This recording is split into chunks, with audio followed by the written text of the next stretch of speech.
அனைவருக்கும் அன்பான வணக்கம். தினம் ஒரு திருக்குறள்.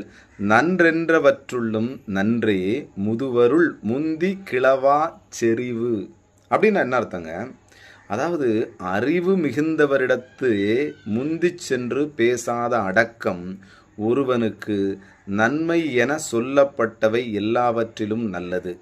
அதாவது நன்றென்றவற்றுள்ளும், இதெல்லாம் நல்ல விஷயம் அப்படின்னு சொல்கிறாங்களே, அதில் எல்லாமே மிகச்சிறந்தது எது? நன்றே முதுவருள். நல்ல ஒரு முதுமையான அறிவுடையவங்க, சிறந்த அறிவுடையவர்கள்ட்ட போயிட்டு முந்து கிளவா செறிவு அப்படின்னா, முன்னாடி நம்மளே போய் அவங்ககிட்ட என்ன பண்ணக்கூடாதான், பேசக்கூடாதான். புரியுதா? அவனே பெரிய அறிவாளி, அறிவாற்றல் மிக்கவன்கிட்ட போயிட்டு நான் யார் தெரியுமா, என்னோடய அறிவாற்றல் என்ன தெரியுமா அப்படின்னு சொல்லி பேசக்கூடாதான். எப்படி இருக்கணுமா? அடக்கமாக இருக்கணும்.